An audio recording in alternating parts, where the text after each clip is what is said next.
Alors, tout d'abord, on va remercier Madame Moyon de nous recevoir, toujours avec gentillesse, lumière, et toujours sa maison remplie de Torah, Beth Hashem, un grand Madatov à sa fille, que Beth Hashem.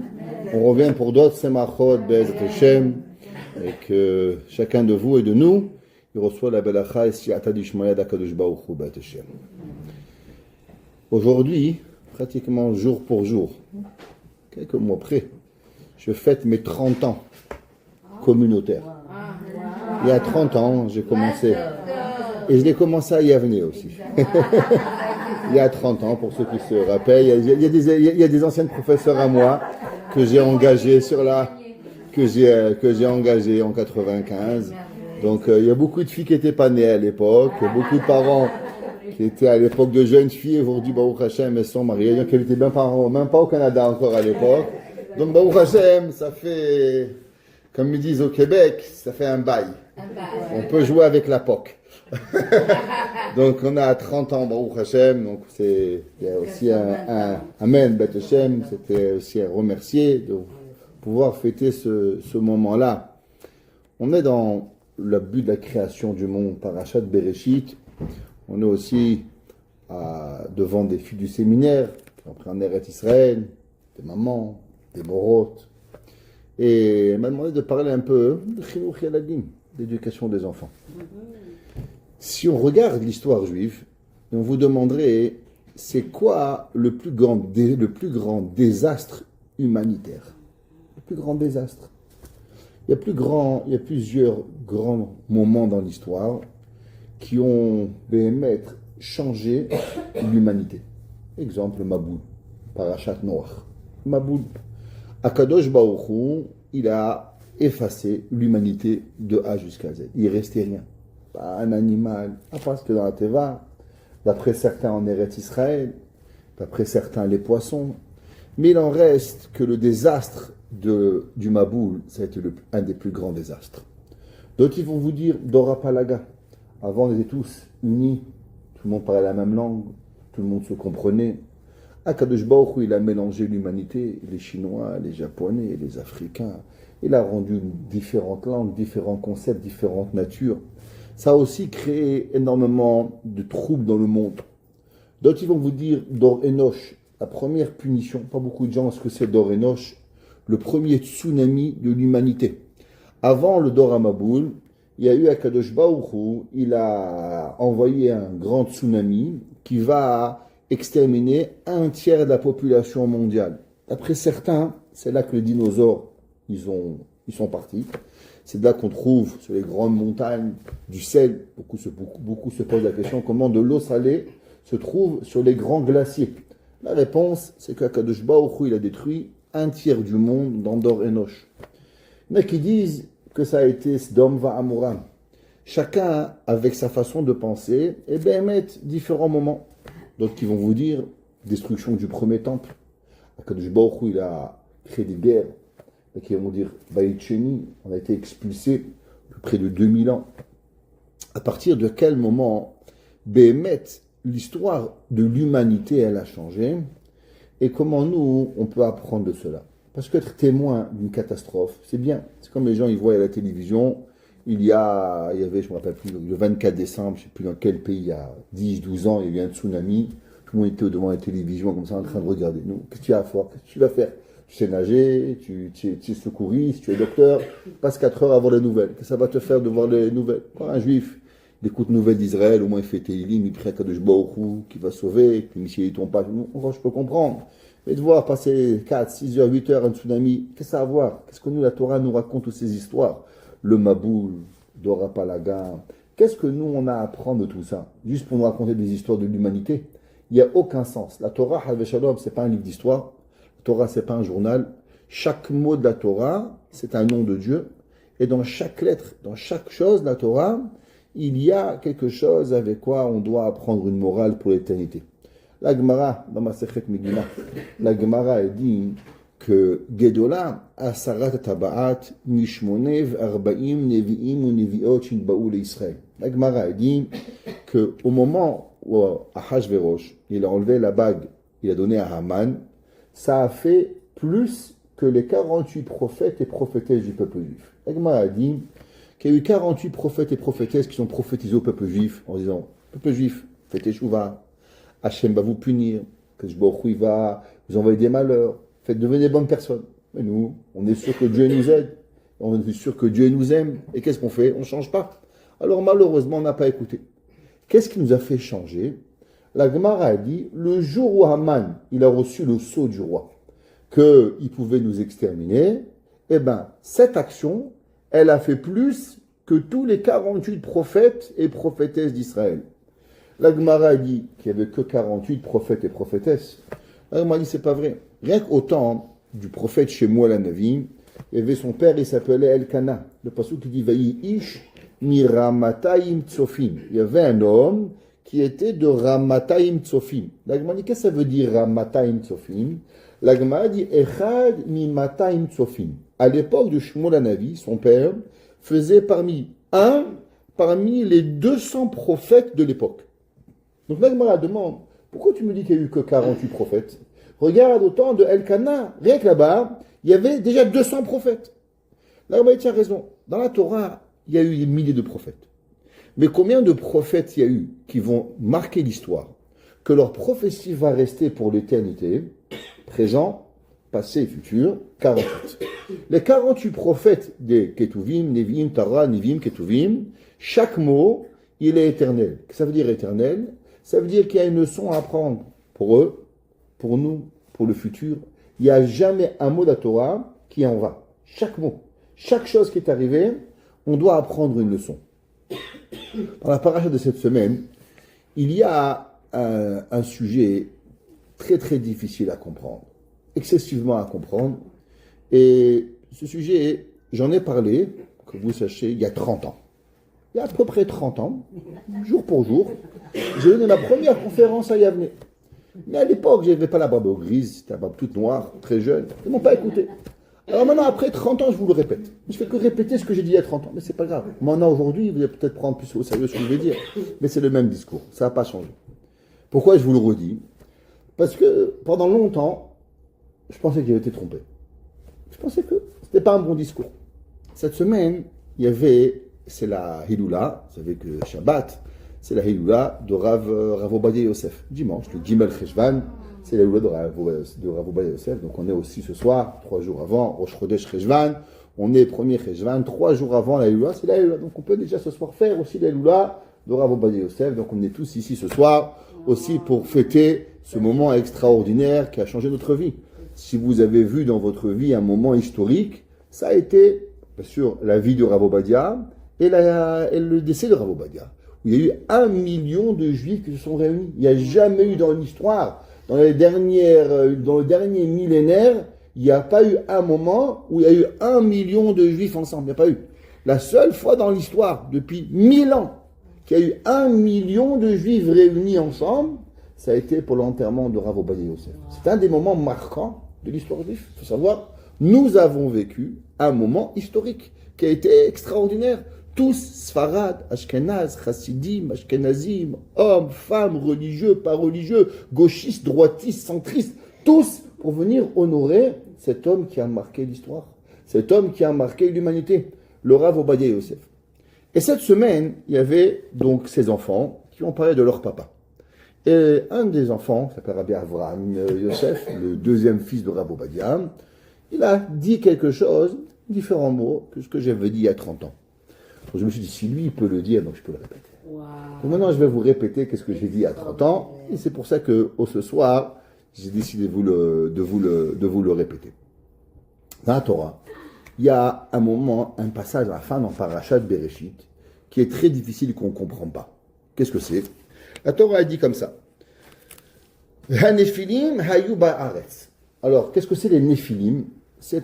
Néphilim, c'est un sujet qui est extraordinaire, parce que dans toutes les cultures du monde, on en parle. Que ce soit chez les Juifs, que ce soit chez les Chinois, que ce soit chez les là-bas, chez les qu'on appelle ça en Amérique du Sud, chez les Incas, tout le monde parle des Néphilim. Personne ne sait vraiment qu'est-ce que c'est, mais tout le monde a la même version. C'est quoi les Néphilim? Rashi dit, ramenons de Midrash, des anges qui sont tombés du ciel et qui étaient des géants. Même qu'ils n'ont pas de Torah, même qu'ils ne croient pas, la Torah a dit Hanephilim hayu ba'aretz ba'amim ha'em. À cette époque-là, il y a eu des Néphilim. Le Midrash nous raconte qu'est-ce que c'était. Ce sont des anges qui ont vu comment les humains se comportaient pas bien. Et ils ont dit à Dieu, regarde Dieu, tu as créé les anges, des monstres. Pourquoi tu les laisses? Tue-les. Dieu dit, vous pensez que vous êtes mieux? On va vous amener sur terre. Vous allez voir, qu'est-ce que vous allez faire? Ils sont descendus sur terre. Et quand ils sont descendus sur terre, à la place de devenir mieux, ils sont devenus pire que tout le monde. Ils ont fauté, ils ont volé, ils ont violé, ils ont tué, ils ont massacré. Ils ont fait toutes les plus grandes catastrophes du monde. Vegam acharechem. La Torah dit, après les Néphilim qui ont fait toutes ces catastrophes, Asher yavou bene ha-Elohim. Ils sont venus, les enfants de Elohim, El benot Adam, sur les filles de l'homme, Veyadou lahem hem ha-giborim asher meolam anshe Hashem. Qu'est-ce que ça veut dire, c'est Bene ha-Elohim? C'est qui c'est Bene ha-Elohim que le passou qui parle? Behemet, c'est pas vraiment écrit dans Rashi. Rashi, il ramène pas c'est qui c'est Bene ha-Elohim, de qui on parle ici. Mais dans le Midrash Rabbah, il dit c'est quoi Bene ha-Elohim? Il dit ce sont les fils des juges. Qu'est-ce que ça veut dire? Ça veut dire aujourd'hui, on a un grand problème éthique. C'est quoi le problème éthique? C'est à partir du moment où l'homme, il a le droit de juger. Est-ce qu'il a le droit de juger de l'éthique ou l'éthique, elle ne dépend pas du juge? C'est un exemple. Est-ce que le mariage entre deux hommes, est-ce que ça dépend d'un juge?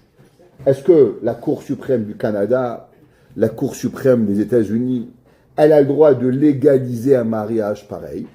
C'est bien rien à voir. C'est pas parce que tu es juge que tu as le droit de toucher à l'éthique. Où s'arrête la justice et où prend l'éthique? Qu'est-ce qui arrive?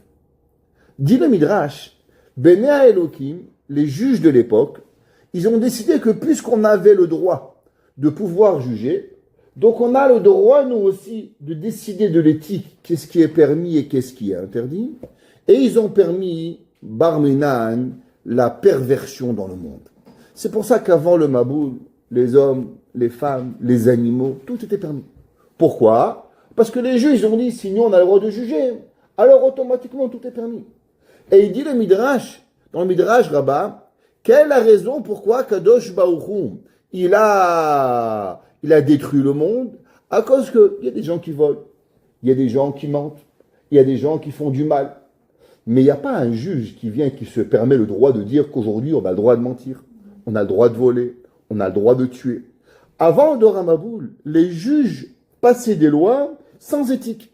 Ils avaient décidé qu'on a le droit de faire A, on a le droit de faire B, on a le droit de faire C. Et à partir du moment où on enlève la morale de l'homme, alors l'homme il devient un monstre. Et quand l'homme devient un monstre, alors il ne mérite pas de vivre. C'est pour ça que Akadosh Baruch Hu, il a éradié l'humanité de la terre. Bene ha-Elohim. Maintenant, nous allons réfléchir à notre première question qu'on a débattue. C'est quoi le moment le plus difficile et celui qui a changé l'humanité? Qu'avec véritablement l'homme, il a fait une action, que cette action-là, elle va causer la perte de l'humanité. Adam Arishon, il a eu combien d'enfants? À la question piège. Il a eu combien d'enfants, Adam Arishon? Il a 4. Hein? 4. Adam Arishon, plus que 4. Adam Arishon, il a eu Adam, il a eu Caïn, il a eu Chava, il a eu Hevel, il a eu un jumelle avec Caïn, 2 jumelles avec Hevel, et il a eu Chet. Maintenant, par la suite, il a eu plein de petits-enfants, et tout le monde va disparaître. Tous les enfants de Hevel, de Caïn, Hevel, il est mort, Caïn a tué son frère, et Hevel, Caïn, il va faire des bêtises, ses enfants vont tous mourir. Le seul qui va rester, c'est Chet, qui va avoir un, s'appelle Noach, Shem, Ham et Yafet. Comment on se pose une question? Un homme qui a vu Dieu. Adam Arishon, il a vu Akadosh Baruch Hu. Adam Arishon, non seulement qu'il a vu Dieu, les malachim pensaient qu'il était Dieu. C'est marqué dans le Midrash qu'au moment où Akadosh Baruch Hu, il a créé Adam Arishon, les anges, vous savez, ils disent devant Hachem tous les jours, Kadosh, Kadosh, Kadosh, Adonai Tsevaot Melo Kol Haaretz Kevodo. Tous les jours, les anges, ils disent la Kedusha devant Dieu.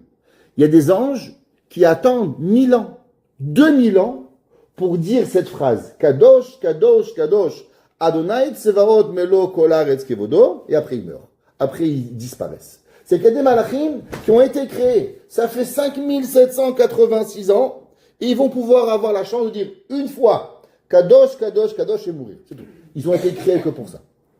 Les anges, quand ils ont vu Adam Arishon, qui était tellement grand, qui avait une grande sagesse, une grande lumière, un pouvoir extraordinaire, qui comprenait l'humanité, ils ont pensé que Dieu, il s'est retréci en Adam Arishon.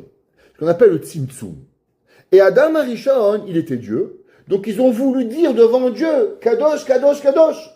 Dieu a dit non, il n'est pas un homme. Il est pas Dieu, il est un homme. Les malachim, ils ont dit non, il est un homme, il est Dieu. Il ne peut pas être un homme. Un homme ne peut pas avoir cette grandeur. Nous dit le Midrash, comment Akadosh Baruch Hu, il a prouvé aux anges que Adam Arishon était un homme. Comment il a pu le prouver? Vous n'avez jamais posé la question, pourquoi Adam Arishon, il a eu besoin d'être endormi pour qu'on lui enlève la côte pour lui prendre Chava? Pourquoi Hachem, il a eu besoin qu'on l'endorme? Il dit le Zohar, parce qu'on a endormi pour prouver aux malachim qu'il était un humain. Parce que les malachim, ils n'arrivaient pas à croire qu'il est un humain. Ils ont dit, cet homme, c'est pas un humain. Il est tellement grand, il est Dieu. Comment Dieu, il a prouvé aux anges que Adam, il était un homme? Quand ils l'ont vu dormir, ils ont dit, s'il dort, c'est qu'il n'est pas Dieu. Parce que Dieu ne peut pas dormir. Parce que s'il dort, le monde ne tient pas. Donc, c'est marqué dans le Passouk que Akadosh Baruch Hu, il a été mapil tardema. Il a créé une torpeur à l'homme pour que les malachim y comprennent qu'en vérité, Adam, il est un homme. Adam, il n'est pas un ange. Et là, ils ont compris, ok, c'est pas un Dieu. Donc, Akadosh Baruch Hu, ça fait.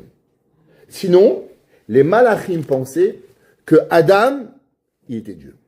Donc, si Michael, Gabriel, Raphaël, ils arrivent à se tromper que Adam Arishon, il est Dieu, Hazvé Shalom, c'est-à-dire vous imaginez la grandeur de Adam Arishon. Adam Arishon, c'est une bombe nucléaire. C'est quelque chose que vous ne pouvez même pas imaginer, ni vous ni moi. On ne sait même pas ce que ça veut dire.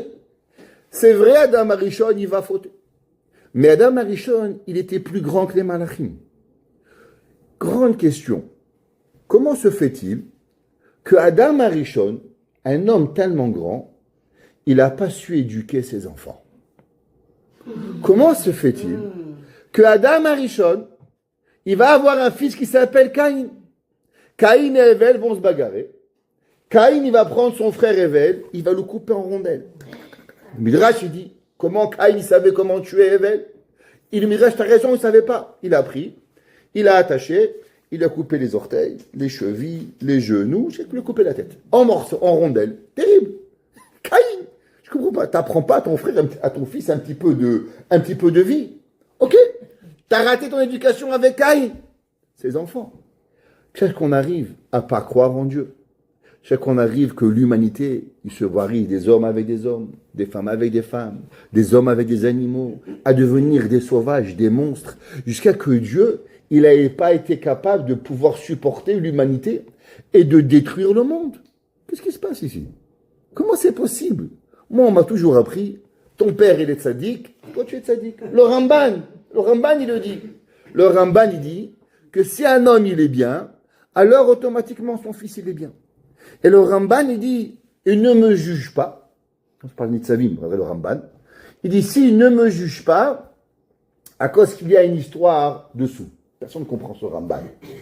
Parce que le fils du Ramban, il avait malheureusement est devenu pas religieux. Le fils du Ramban. Rabbi Moshe ben Nachman, le grand Nachmanide, il a eu un fils qui est devenu Barminan, qui est devenu même, d'après certains, il est devenu même un curé. Alors, le Ramban, il demande, comment je peux dire que si les parents, ils sont bien, les enfants, ils sont bien? Ça veut dire que moi, je m'incrimine en disant que je suis une mauvaise personne. Le Ramban, il dit, ne me juge pas, parce qu'il y a anguille sous roche. Qu'est-ce qui s'est passé? Le Ramban, c'est marqué dans les livres, que la femme du Ramban, elle est allée au mikvé. En sortant du mikvé, un goy, il a pris, il a violenté et elle est tombée enceinte de lui. Malgré que d'après la halakha, elle est que le Ramban, c'est son père, parce qu'on va d'après la majorité, mais le Ramban, par prophétie, c'est pas mon fils. Je sais d'où il vient, c'est pour ça qu'il est pourri. Et c'est pour ça que le Ramban, il dit, quand un père, il est bien, l'enfant, il est bien, et ne me juge pas, parce qu'il y a dessous une histoire cachée. Le Ramban, il écrit dans Parashat Nitzavim. Donc si un homme, il est bien, donc l'enfant, il est bien, il ne peut pas avoir un meilleur homme que Adam Arishon. Il a été formaté dans la main de Dieu. Il y avait un jour, un homme, il s'appelait le sabbat de Slabotka. Le sabbat de Slabotka, on est venu lui dire, vous savez, Rabbi, il y a un homme qui s'appelle Darwin. Darwin, il a inventé une théorie que l'homme, il descend du singe. Qu'est-ce que vous en pensez? Rabbi Sabbat de Slabotka, il a dit, c'est vrai. Moi aussi, j'aurais pu penser que l'homme, il descend du singe. Mais moi, j'ai vu Rav Israël Salanter. Après que tu as vu Rav Israël Salanter, tu ne peux pas penser une seconde que l'homme, il descend du singe. Quand toi, tu as vu ton grand-père, tu crois qu'il est un singe, il lui a dit. Mais moi, j'ai vu Rav Israël Salanter. Un homme dans la perfection des midotes. Rav Israël Salanter, celui qui connaît le Bala Moussar. Il n'a pas bougé un bras, un œil, un sourcil, s'il n'avait pas dans sa vie une raison, pourquoi, comment, dans l'humilité, la perfection de l'art. Rav Israël Salanter, avant de mourir, il était vieux. Sa femme était décédée avant lui.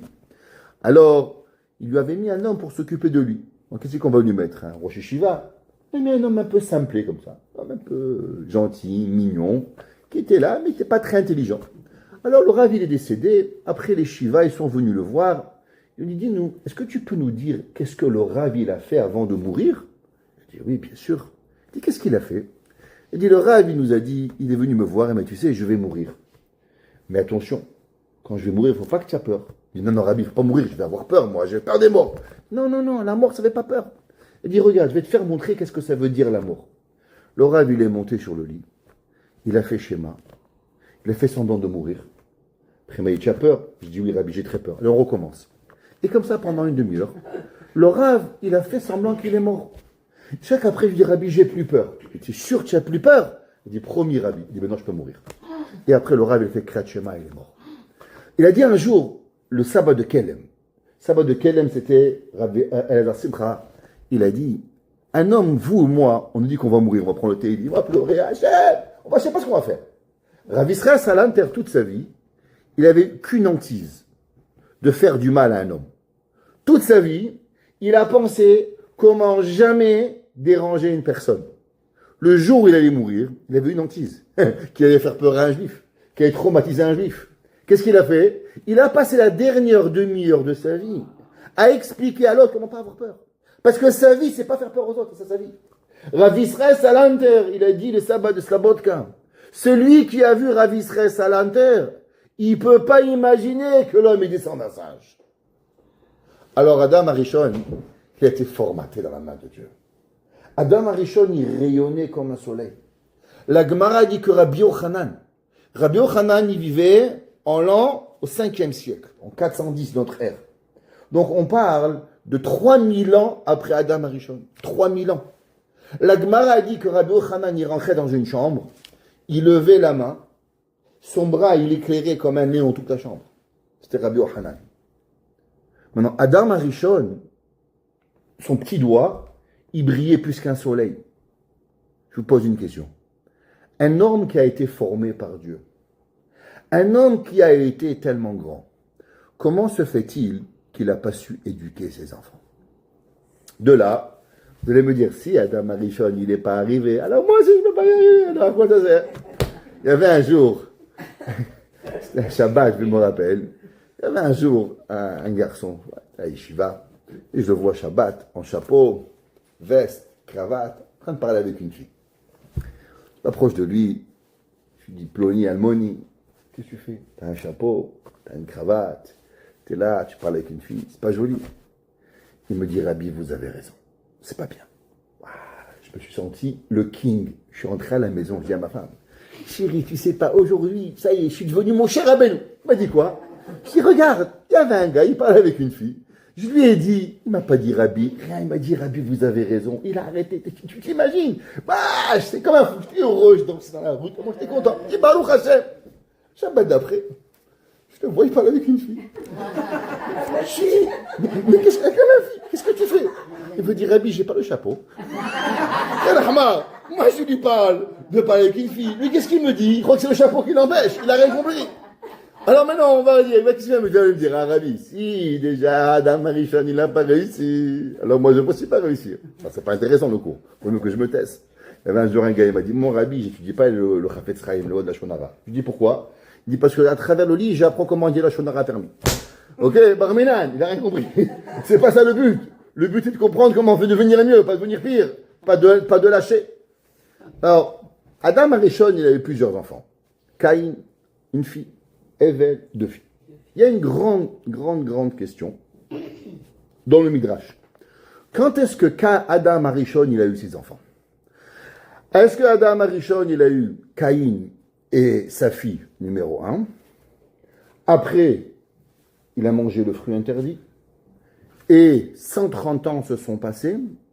Et après, il a eu Hevel et ses deux filles. Et Caïn, il a tué Hevel 130 ans après l'histoire.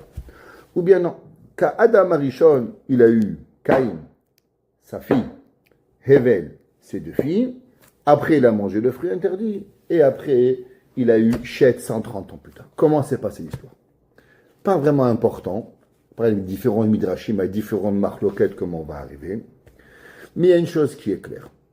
Midrash, il nous raconte, c'est marqué dans le Passouk, Adam, il a été marié avec Chava. Chava, elle a eu peur. Elle a mangé le fruit. Quand elle a mangé le fruit, la première catastrophe qu'elle a eue, c'est qu'elle a eu peur de perdre son mari. Elle a été prise d'angoisse. Elle s'est dit, moi j'ai mangé le fruit. Et maintenant, Dieu il va créer à mon mari une autre femme. Et moi je vais mourir. Et lui, il va rester avec une autre femme. Qu'est-ce qu'elle a fait? Elle a donné à Adam à manger. Elle a donné le fruit. Maintenant, Adam Arishon, il a mangé, et le Midrash, il a dit, si tu me redonnerais, je remangerai encore. C'est-à-dire qu'il a mangé de plein cœur. Dieu, il a parlé à Adam, et quand il a parlé à Adam Arishon, il a dit, qu'est-ce que tu as fait? Tu as mangé le fruit interdit, X, Y, Z. Adam Arishon, il a regretté.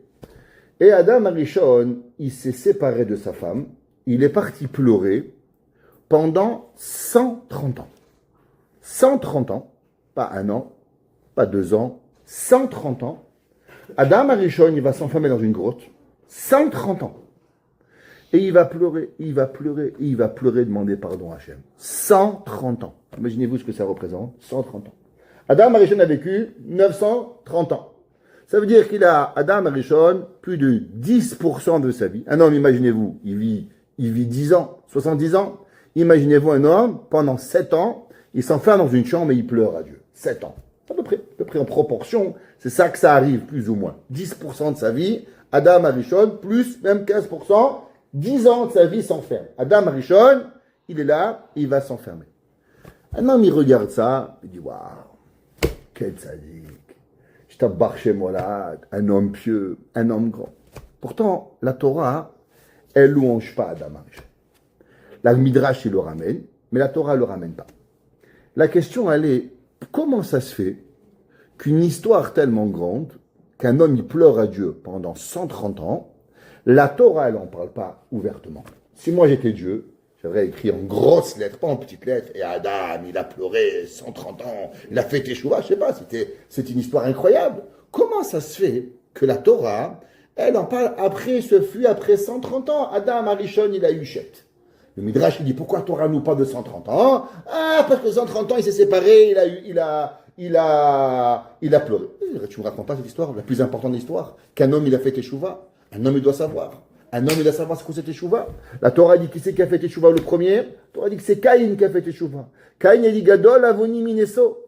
Caïn a fait Teshuvah. C'est Adam qui a fait Teshuvah. Adam, il a pleuré pendant 130 ans. Comment ça se fait que la Torah, elle n'en parle pas? C'est beau les Midrash. C'est intéressant, mais pourquoi Torah l'a pas écrit? Alors moi, je vais vous dire qu'est-ce que moi je pense. Vous savez pourquoi la Torah, elle n'en a pas écrit? Parce qu'en vérité, la Torah, elle pense qu'au fond, c'est pas un acte de bravoure. C'est l'action qui a détruit l'humanité. Ah oui? Quel est le rapport détruire l'humanité avec pleurer à Dieu pendant 130 ans? Et là, je vais ouvrir une parenthèse et je vais vous raconter qu'est-ce qu'il a écrit. Ceux qui veulent, je peux vous envoyer la vidéo. Le fils de Rav Obadia Yosef, Rabbi Abraham Yosef, samedi soir. Il a dit aujourd'hui, il y a des gens qui sont des grands tzadikim. Des grands tzadikim. Mais ils sont des rechaïm en puissance. Comment c'est possible d'être tzadik et d'être rachat? Chez moi, quand on m'a pris, j'étais jeune, je sais pas, j'étais au Rabbi, au Cheder, t'es bien ou t'es mal. Mais comment on peut être bien et mal? Le bien et le mal, ça n'existe pas, ça ne se mélange pas. C'est comme l'eau et l'huile. L'huile est en haut, l'eau elle est en bas. C'est immélangeable. Alors comment on peut être tzaddik et rachat? Comment on peut être d'un côté un homme qui a des bonnes midotes, mais de l'autre côté, on a quelque chose qui s'appelle la destruction de l'humanité. Il a dit, le fils de Rav Obadia Yosef, et ça c'est ce que j'ai dit à 30 ans, que je vous répète aujourd'hui. Il a dit, il y a des gens, par exemple, ils se lèvent le matin, ils vont à Netz. Ils vont à la prière au Netz. 4 heures du matin, 5 heures du matin, 6 heures du matin, en été, 7 heures. Magnifique. Mon mari va au Netz. Mon mari fait Netz. Magnifique. Et ton fils, il fait quoi? Son fils, il prie pas. Et un jour, je me posais la question, les gens, ils adorent le Netz. Mais qu'est-ce qui se passe avec leurs enfants? Où ils sont leurs enfants? Les gens, ils vont pas à la synagogue. Mon père, il a jamais fait Netz. Mon grand-père, il n'a pas fait Netz. Et moi, je fais pas Netz. Mon père, son fils, il fait la synagogue. Et moi, mes enfants, ils font la synagogue. Il a dit, le Rav Avraham Yosef, vous savez, c'était quoi la grandeur du Rav Obadia? C'est que le Rav Obadia, où il allait, il prenait ses enfants avec lui. Il pouvait être un géant en Torah, mais ses enfants, il les prenait avec lui à la synagogue. Il s'occupait d'eux. Ses enfants, il n'allait pas au Netz à 5 heures du matin. Il allait donner un cours 1 heure avant le Netz. Les gens, ils allaient au Netz. Il rentrait à la maison. Il allait étudier. Il habillait ses enfants. Et il allait avec la synagogue. Il dit pourquoi? Il dit parce qu'un père ne peut pas disparaître. Il ne peut pas y avoir un judaïsme à 2 volets. Les gens se sont mélangés entre grandir eux-mêmes, égoïstement, et faire grandir leur famille. Qu'est-ce que ça veut dire de l'éducation que la Torah elle donne, et qu'est-ce que ça veut dire de l'éducation égoïste que la Torah elle déteste? La Torah elle nous dit Vegam acharechem, et après cela Asher yavou bene ha-Elohim. Il y avait des gens qui s'appelaient Bene Elohim, des grands rabbins, qui faisaient de grandes choses. Al-Benot ha-Adam. Ils sont allés avec des femmes. Vayedou lahem hema giborim. Ils ont enfanté. Qu'est-ce que ça veut dire ce verset? Il nous dit le Baal Shem Tov. C'est marqué dans le Baal Toldot. Le Baal Toldot, c'est un des plus grands élèves du Baal Shem Tov. Il s'appelait le Rab Yaakov Yosef de Paul Noah, qui était Cohen, le Rab de Paul Noah. Et il s'appelle le Baal Toldot Yaakov Yosef. Il dit, pourquoi la Kadosh Baruch Hu, il a choisi Avraham Avinu pour pouvoir créer le peuple juif? Pourquoi on n'a pas commencé le peuple juif avec Adam Arishon? Pourquoi on n'a pas commencé le peuple juif avec Shet? Pourquoi on n'a pas commencé le peuple juif avec Noach, Shem, Ham, Yafet? Pourquoi Metushelach, les grands? Chanor. Vous savez qui c'est qui est Chanor? Vechanor chenenu ki Elokim lekacho. Chanor, c'est devenu le plus grand ange du monde. Il y a un ange qui s'appelle Matatoron, qui s'appelle aussi Elohim, qui a le même nom que Dieu. Il s'appelle Chanor. Vechanor chenenu ki lekacho Elokim. Pourquoi la Torah n'a pas commencé le peuple juif avec ces géants-là, demande le Baal Shem Tov.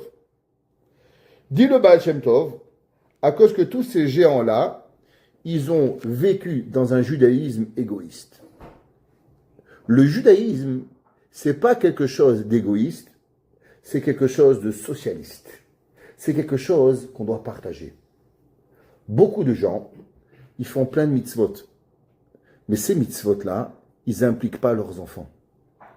Pour pouvoir créer un peuple, Pour pouvoir donner, pour pouvoir être vivant, c'est pas intéressant combien de choses tu fais. Parce que comme il a dit, je vous dis, répète les mots, le fils de Rav Ovadia Yosef, on peut être un tzaddik rachat. On peut se lever tous les matins honnêtes, et de l'autre côté, on peut être un rachat. Pourquoi? Parce qu'à cause de toi, ton fils, il prie jamais. Parce que tu te lèves le matin, tu vas prier à 5 heures du matin, et ton fils, il met pas tes filines. Pas longtemps, une mère, elle est venue me voir, à un enfant de 15 ans. Je lui dis, durant l'été, il prie où votre fils? Elle m'a dit, ben, comme l'année. Je dis, mais durant l'année, vous savez qu'à l'école, on met tes filines. Là, elle me regarde, je dis quoi? Je dis, ben, durant l'année, à l'école, il arrive à y venir, je ne sais pas quelle école il est, 7h30, il met tes filines. Mais durant l'été, il n'est pas à l'école. Alors, il prie où? Quelle école? Où il met tes filines? Et là, elle me dit, mais, alors ça veut dire que mon fils, il n'a pas mis tes filines durant tout l'été? Je dis, c'est à vous de me dire. Elle est partie demander à son fils, ils sont où tes filines? On est au mois de août, hein, fin août. Il lui dit, ben, à l'école. On est 2 mois, 8 semaines après, la mère, elle se réfléchit, mais où il a mis mon fils et tes filines? Et Bono Shelolam, Rabbi Meir, Rabbi Shimon. Qu'est-ce qui t'arrive, maman? Où tu es parti? Et tu organises des shiurim, et ton fils, il fait quoi? Comment ça arrive, ça? Ça arrive parce qu'on est comme Adam Arishon. On fait notre avodat Hashem. Adam Arishon, vous savez pourquoi il n'a pas su créer et influencer ses enfants? C'est un grand sadique, Adam Arishon. Il s'est enfermé pendant 130 ans. Magnifique. Mais pendant 130 ans, il n'a parlé ni à Caïn, ni à Evel, ni à Chet, et il a créé des monstres. Et comme ils n'avaient pas de part, ils avaient un père. C'était un saint homme, intouchable. Mais dans le tachlis, dans la vie de tous les jours, je ne pouvais pas lui parler. Ils ne l'ont pas vu. Il s'est enfermé. Alors, un homme comme ça, il a un tzaddik rachat. Pas Adam, je ne crois pas d'Adam Rachel. Mais un homme, qu'est-ce que ça veut dire Shabbat? Qu'est-ce que ça veut dire Kashrut? Qu'est-ce que ça veut dire chaque mitzvah? Les gens, ils se posent des questions. Comment on devient un tzaddik? Comment on devient X, Y, Z? Un jour, on a demandé au Rav Ovadia Yosef, on lui a dit, Rav, par quel mérite vous avez mérité d'avoir des enfants Talmidei Chachamim? Elle dit, c'est pas moi, c'est ma femme. Il dit, qu'est-ce qu'elle a fait de tellement grand? Alors aujourd'hui, je vous raconte cette histoire, mais vous allez être fâchés, les jeunes, ils vont dire, ah, Barmina, Rabbi, c'est pas féministe, mais je dois vous le raconter. Elle dit, ma femme et moi, on est dans une chambre. On n'avait qu'une seule chambre, c'était très pauvre. Qui c'est qui était Rabbi? Il est en 1920. Il s'est marié, elle avait 22 ans. Donc en 1942, il avait, encore en 1942 en Israël, qu'est-ce qu'il y avait? Rien, du vent, il n'y avait rien. Celui qui avait une chambre, ça suffit. Quand il pleuvait en Israël, la maison de Rav Ovadia s'inondait. Entièrement la maison, il levait les chaussures, le pantalon, et il marchait, ils avaient 10 cm d'eau dans la maison. Je ne sais pas si vous imaginez. Dans votre maison, 10 cm d'eau. C'est la maison qu'ils avaient, il n'y avait rien. Et maintenant, le Rav Ovadia, il étudiait. Qu'est-ce que ça fait faire? Là, on est tous ses élèves. Et quand maman, elle allaitait les enfants, qu'est-ce qu'il faisait le Rav Ovadia? Il fermait le livre. Pourquoi? Parce qu'il est interdit d'étudier devant une madame qui est découverte. Il fermait le livre, il attendait, il disait rien à sa femme, il attendait que madame, elle finissait d'allaiter, il rouvrait le livre. Madame, elle a vu que chaque fois qu'elle allaitait, il fermait le livre. Il finissait d'allaiter, il ouvrait le livre. 1 fois, 2 fois, 3 fois, 4 fois. Chaque fois que mon bébé il va allaiter 10 fois par jour, 10 fois il va arrêter, on va d'étudier. Qu'est-ce qu'on va devenir? Elle a économisé sou par sou. Elle a mesuré la table d'un côté, à l'autre côté. Elle est partie acheter un tissu d'un côté à l'autre, entièrement recouvrir. Chaque fois que le bébé voulait allaiter, elle rentrait sous la table pour allaiter le bébé, pour faire comme une autre chambre, pour ne pas déranger son mari. Vous racontez ça à une femme aujourd'hui. Oh, Dieu préserve, quel homme, c'est un monstre. C'est vrai, vous avez raison. Mais avec tout, qu'est-ce que vous avez? Des enfants qui sont des monstres. Mais elle, qu'est-ce qu'elle a eu? Elle aimait tellement la Torah. Il n'a pas demandé son mari. Elle est rentrée sous la table. Par amour à la Torah. Alors elle a créé 10 enfants, 10 rabbins, 10 lumières qui ont éclairé le monde. Le Rav Yitzhak Yosef, qui a dans l'histoire, a eu 2 enfants Rishon LeZion. Ça n'a jamais existé dans l'histoire du monde. Jamais dans l'histoire de l'État. Il y a 365 ans qu'il y a les Rishon LeZion, il n'y a jamais eu un homme qui a eu 2 enfants Rishon LeZion. Ça n'a pas existé. Comment on mérite ça? truc qu'on mérite comme ça en 2 secondes, parce on est sympa, on est joli, il a un beau costume. Ça se mérite. Ça se mérite parce qu'on fait un effort qui est réel. Parce que la Torah, elle est vivante. La Torah, elle n'est pas morte. Adam Arishon, il a pleuré, il a fait, il a donné. Le Rav Shach, qui est plus grand, qui aimait la Torah que le Rav Shach. Le Rav Shach, Rav Elazar Menachem Menshach, il avait un amour de la Torah, plus que ce que vous pouvez imaginer. Pendant la Deuxième Guerre mondiale, il a vu qu'il avait trouvé un trou pour se cacher, et il s'est caché. Et durant la Première Guerre mondiale, 1914, 14-18, mais il savait que quand il allait rentrer dans ce trou, il n'allait pas pouvoir se doucher pendant des années, mais il allait pouvoir étudier. Il est rentré, il ne s'est pas douché pendant je ne sais pas combien d'années, mais il a pu étudier. Il avait un amour de la Torah qui était hors pair. Mais il avait un fils. Son fils est devenu professeur d'université à Ottawa. Pas très religieux. Un jour, on lui a demandé, Rabbi, un géant de la Torah comme toi, comment ça se fait que tu n'as pas su transmettre à ton fils l'amour de la Torah? Vous savez qu'est-ce qu'il a répondu? Vendredi soir, quand on mangeait, je finissais vite le repas pour aller étudier. J'étais égoïste, je chantais pas. Je rendais pas la table belle. Je rendais pas le repas agréable. Mon judaïsme était égoïste. Alors je reçois un professeur. Un homme que la Torah, elle est vivante. Un homme que la Torah, elle est là. Alors on mérite, qu'est-ce qu'on a? Il y a des gens, il y a 30 ans, ils ont fait des grands discours sur l'éducation. Des grands discours. C'est comme ça le judaïsme. Et tu te trompes Rav Krimizi, tu comprends pas, tu sais pas, il faut t'expliquer. Non, je vais m'expliquer. 30 ans plus tard. Allez. Ton explication, elle est où? Ta raison, elle est où? Tes fruits sont où? Sans juger personne. Mais la réponse, c'est que les grands discours ne rendent pas les grandes personnes. Vous savez qu'est-ce qui rend les grandes personnes? Ce qu'on fait tous les jours. Un jour, quelques années de ça, je demandais à un homme, qu'est-ce qu'il fait ton père? Je sais pas. Qu'est-ce que tu sais pas? Qu'est-ce qu'il fait ton père dans la vie? Raconte-moi. Je sais pas. Quand je me suis marié, je demandais à quelqu'un, qu'est-ce qu'il fait ton père comme travail? Il m'a dit, je sais pas. On a le même âge. Comment tu sais pas ce que ton père il fait? Tu n'es pas à la maison. Il me dit, me dis pas. Quand ton père, il te dit pas qu'est-ce qu'il travaille. Moi, quand j'étais jeune, mon père, il m'a pris à aller. Il m'a amené à l'abattoir à 5h du matin. Il m'a porté, assis ici, fait, donne un café, un thé. Il m'a intéressé. Viens, on va à une Brit Mila. À 12 ans, je l'avais des morts. Aujourd'hui, vous faites ça à un enfant, il va vous tuer.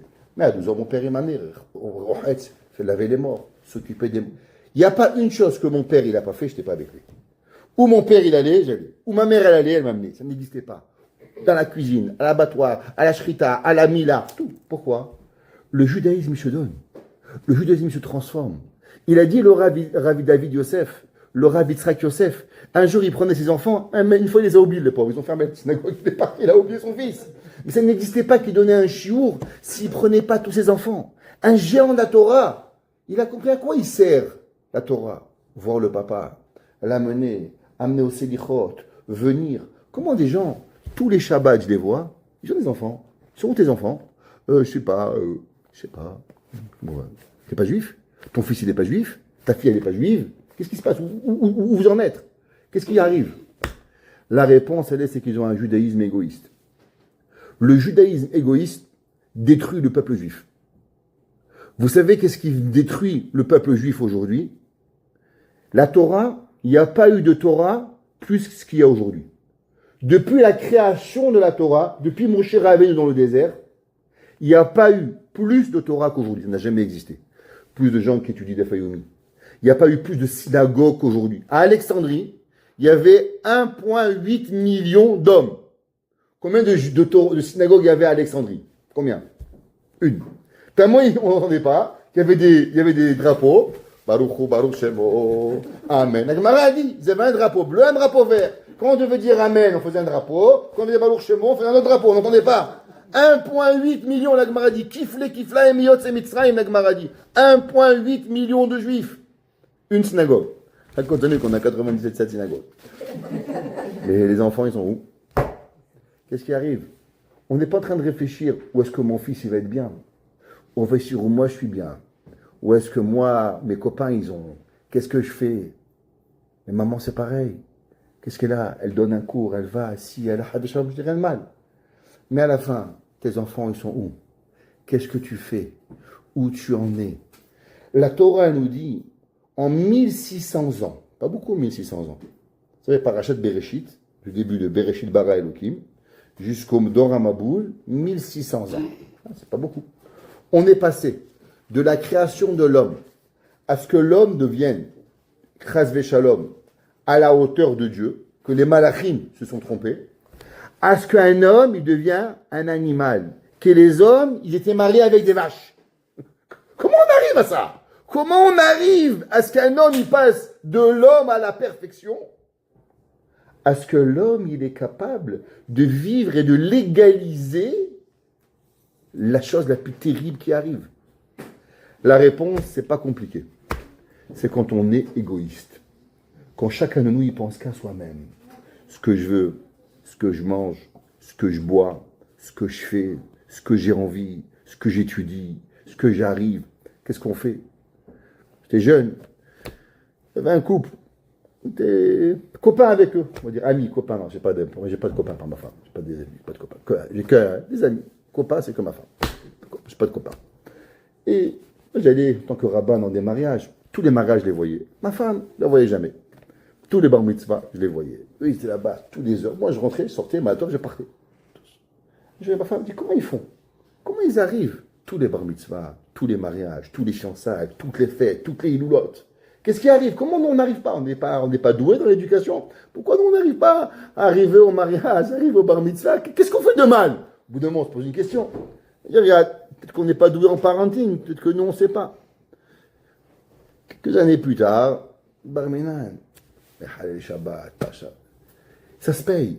Tu vas au mariage le soir, personne ne s'occupe des gosses, personne ne s'occupe des enfants, ton fils il est pas. Je dis pas qu'il ne faut pas aller à des mariages, c'est pas ça que je dis.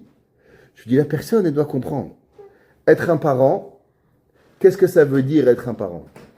Être un parent, ça veut dire qu'on va décider que ce que je veux n'existe pas. Vous oubliez. Le je c'est avant le mariage. Le jour où on se marie, ça n'existe plus le je. Le jour où votre mari vous dit je, tu dis j'ai pas compris, répète. Ah, qu'est-ce que nos enfants ont besoin? Pas ce qu'ils ont envie, parce qu'ils ont aussi des envies, on s'en fout. Moi, quand j'étais petit, mon père dit papa, j'ai besoin. Il me dit t'as besoin ou t'as envie? C'est pas pareil. Un besoin, c'est une obligation à un parent donné. Des envies, moi j'ai plein d'envies, mon fils aussi, plus que toi. Mais on ne veut pas. La Torah nous dit que le judaïsme, c'est pas comme ça. Nos parents, nos grands-parents, ceux qui ont pu connaître ses grands-parents, ils ont donné leur vie, peut-être moins religieux que nous. Mais il y a une chose qu'ils nous ont appris, que eux n'avaient pas d'envie. Ils ont fait ce qu'ils devaient faire pour leurs enfants, pour leurs petits-enfants. Un jour, j'ai rencontré une madame qui était à l'hôpital Hope. Elle nourrissait son mari. Et moi, je connaissais ce monsieur, il n'avait pas été très gentil avec elle. Je vous le dis. Aujourd'hui, peut-être qu'il serait fini en prison, ce monsieur. Et elle se portait, elle a eu 8 enfants avec lui, 2 enfants qui sont morts, la pauvre. Elle a fait la Brit Mila, ses enfants sont morts. Et elle s'occupait de lui jusqu'à la fin de sa vie. Jusqu'à la fin, elle le nourrissait, elle s'occupait de lui. Et je lui ai dit un jour, madame, vous venez tous les jours. Je demandais, il mérite? Elle m'a dit non. Alors je lui ai dit, pourquoi vous venez? Elle m'a dit, pour que mes enfants, quand je suis vieillet, ils me feront pareil. Elle est décédée. Ses enfants étaient avec elle. Ils sont occupés qu'elle jusqu'au dernier jour de sa vie. On ne fait pas ce qu'on veut. On fait ce qu'on doit. C'est le père de mes enfants. Le judaïsme, la Torah, elle nous apprend une autre leçon. Avraham Avinu, il n'a pas fait ce qu'il voulait. Yitzhak Avinu, il n'a pas fait ce qu'il voulait. Rivka Imenu, elle n'a pas fait ce qu'elle voulait. Elle a pensé qu'est-ce qu'elle devait faire pour sauver le peuple juif. Avraham, Sarah Imenu, elle a vu son fils en danger. Elle dit, mais comment une mère elle peut renvoyer son fils adoptif? Nous, on parle, on fait du bien, on va renvoyer Ishmaël. C'est pas important. On ne fait pas ce qu'on veut. On fait ce qu'on doit. On ne va pas à la synagogue parce que ça m'intéresse, parce que c'est bien. On va à la synagogue parce qu'on a besoin de faire pour ce que mes enfants ils doivent faire. Et je vais vous raconter une histoire. Je finirai avec ça, parce que j'ai un autre cours qui va commencer bientôt. Il y avait un jour un rave, je ne dirai pas son nom, mais ceux qui écoutent, ils entendront ce cours, ils savent de qui je parle, à Nice. Et il avait des petits-enfants, il avait une hatzlacha, il avait un Beth Midrash, il avait un kollel, il ramenait des gens à la Torah, incroyable. Il a changé Nice, ouvert un kollel, c'était quelque chose d'incroyable. Et un jour, ces enfants, ils ont commencé à grandir, et il s'est dit, à Nice, il n'y avait pas beaucoup de religieux à l'époque, je parle en 1900, c'était 70 à peu près, et 72. Alors, il est parti voir Rav Moshe Soloveitchik, un grand rav à Zurich. Il dit, voilà Rav, je veux quitter Nice, je veux repartir en Israël. Alors le Rav, il lui a dit, comment ça marche le collège? Il dit, Rav, ça explose. Il y a des jeunes, il y a des vieux, la communauté, elle est explosive. Il dit, alors comment tu vas lâcher tout ça? Il lui a dit, mais mes enfants. Le Rav, il lui a dit, dans la vie, on ne fait pas ce qu'on veut. Où Dieu t'a amené, c'est là-bas que tu dois faire. Il dit, mais mes enfants. Il dit, on n'est pas responsable de ces enfants. Quelque part, il lui a dit, Dieu t'a amené là-bas, et maintenant, tu as des centaines d'enfants. Tu as une responsabilité envers ta communauté. Ce que tu veux, c'est être égoïste. Repartir à Jérusalem ou à Bnei Brak, ta petite famille, ton petit collègue, vivre ta vie, et tu oublies tout le monde. C'est pas le judaïsme. Il dit, je comprends, mais je ne suis pas d'accord avec vous. Moi, je décide, je repars. Top. Ce Rav était dans un train, il devait aller à un mariage à Paris. Il rentre dans un train. Et dans le train, quelqu'un devait partir avec Nice-Paris en voiture. Et là, un des garçons se désiste. Ils vont dans le train, ils disent, Rav, on a une place dans la voiture. Venez avec nous. Donc ils le sortent du train. Ce garçon qui est sorti, c'est mon cousin. Donc, je connais l'histoire. Et il sort de la voiture, on met le Rav dans la voiture. On met le Rav dans la voiture. Il y a un accident de voiture, le Rav il meurt. Wow. Ces enfants, ils ont grandi sans père. Le Rav, je lui ai dit, on n'est pas responsable. Tu penses que tu vas quitter pour tes enfants. C'est Hachem qui éduque tes enfants. L'homme, il doit savoir, on doit faire ce que Hachem lui demande de nous. Pas qu'est-ce que je veux. Et moi, j'aimerais bien aussi aller en Israël, vivre, me prendre une petite villa au bord de la plage, aller à Nadania, faire la pêche, le matin, je vais étudier. Tout le monde a envie de ça. Mais est-ce que c'est ça qu'on a besoin? Est-ce que c'est ça que Kadosh Baruch Hu, il veut de nous? Est-ce que Kadosh Baruch Hu, un gars, il m'a dit, moi, Rav, je veux vivre, père de 8 enfants, tous les soirs, il va comment on appelle ça, au conservatoire, il joue la guitare. Ça fait 6 ans. Chez sa femme, il sait jouer, il m'a dit non, en plus, il est nul. En plus, il sait pas jouer. Qu'est-ce qu'il fait? Au moins, si je veux venu à un concerto, mais en plus, il est nul. Mais il veut kiffer. Il laisse sa femme et ses gosses, il va jouer. Vous comprenez l'égoïsme?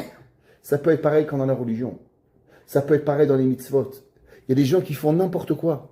On peut être un tzaddik et on peut être un rachat. Parce qu'on n'a pas nos idées en tête. On n'a pas les idées claires de qu'est-ce qu'on doit faire. Qu'est-ce que Hachem veut de moi? Qu'est-ce que Hachem il a besoin de moi? Où est-ce que moi je dois être? Qu'est-ce que je dois arriver? À combien je prie pour mes enfants? À combien je prie pour que mon fils, pour que ma fille, pour mes petits-enfants, pour mes aïeux petits-enfants? À combien on a besoin de Siyata d'Ishmaïa? S'il n'y a pas ça, on n'a pas. Alors, si vous me demandez la question aujourd'hui, c'est quoi l'histoire qui a marqué? L'histoire qui a marqué l'humanité. L'histoire qui a marqué l'humanité, c'est l'histoire où on a eu un homme qui a cru qu'il faisait une mitzvah quand il a fait la plus grande avéra, qui a créé le concept du judaïsme égoïste. Et ça, c'est qui? C'est Adam. Au moment où on a pu abandonner ses enfants, ils sont passés du Gan Eden à une terre. Ils avaient des anges, il y avait Malachim, il y avait Michael, Gabriel, et d'un coup, ils se sont retrouvés avec des lions, avec des ours, ils ne comprenaient pas ce qui arrive. Et leur père, il a démissionné, il est parti pleurer. Tu crois que c'est le moment d'aller pleurer, mon frère? C'est le moment d'entrer avec les enfants. Le moment d'aller expliquer ce que ça veut dire. Adam Lamadioulad, de expliquer comment on va vivre dans ce bas monde, comment l'homme il est venu pour descendre, pour pouvoir remonter. Mais à la place de ça, il s'est enfermé. Il est devenu un grand tzaddik. Vous savez ce que ça a coûté? Ça a coûté la mort de milliers de personnes. Ça a causé l'éradiquement de l'humanité. Sous le compte de quoi? Sous le compte de la tzidkout. Est-ce que nous, on veut être ce genre de parent? Est-ce qu'on veut être un parent qui a envie d'être présent? Un parent qui va être là, qui va manger, qui va boire, qui va avoir une souka, qui va avoir une table, qui va avoir des invités. Il y a des gens, quand il y a des invités, les enfants se sauvent. Pourquoi tu te sauves? Rabbi, quand ma mère reçoit un invité, c'est un boulet de canon. Il ne faut pas être à côté, c'est le stress, les cris. Rabbi, chez moi, tout sauf des invités. Il y a des enfants qui vous disent, Rabbi, chez moi, tout sauf le Shabbat. Shabbat, c'est l'horreur. Mon père écrit, ma mère écrit, c'est l'angoisse. On ne veut pas de Shabbat. Vaut mieux pas de Shabbat. Pourquoi? Parce qu'à la place de leur transmettre les mitzvot avec joie, avec amour, avec affection, on a transformé quoi? Le tout en un cauchemar. Il y en a d'autres qui sont là avec leur télim, ils prient tout seuls. Et leurs enfants, parce qu'ils ni ils mangent, ni ils boivent, ni ils dorment, ni rien. L'autre, il s'est levé à Netz. Son fils, il n'a pas fait une fois Selichot, il n'a pas fait une fois Shacharit, il ne fait pas une fois Mincha, il ne fait pas Marib. Et tes enfants, et ta femme, où tu es? Pas de judaïsme qui est vécu. Ça, c'est ce que la Torah nous apprend. Notre but à nous, c'est que notre maison doit être vibrante de judaïsme. Un jour, on a demandé à Rabbi Nathan de Breslev, qu'est-ce que ça veut dire d'être un chassid Breslev? Il a dit, c'est quand dans la maison, on entend parler du tzaddik toute la journée. Moi, je vous dis, comment on sait qu'une maison, elle est religieuse? Pas parce que la mère se couvre la tête, mais se couvre la tête. Pas parce que le père, il a un Streimel, pas parce que le père, il a des papillotes, pas parce qu'il y a des livres, mais parce que la maison, elle transpire le judaïsme vivant. Shabbat, on le sent. Kippour, on le sent. Sukkot, on le sent. Quand il arrive, Hanouka, la maison, elle est là, elle vibre, on doit vivre. Il arrive Rosh Chodesh, comment on s'habille? Chez Milko, j'étais jeune, les enfants aussi, ma femme, dès qu'il est Rosh Chodesh, on leur met une chemise blanche. Quand j'étais bar mitzvah, mes parents me faisaient mettre la cravate le jour de Rosh Chodesh. On allait à l'école, quelque chose, faire montrer, que c'est de nouveau. On mettait un pyjama, on le mettait Shabbat, votre Shabbat. Le judaïsme doit vivre. Sinon, on peut être un tzaddik racha.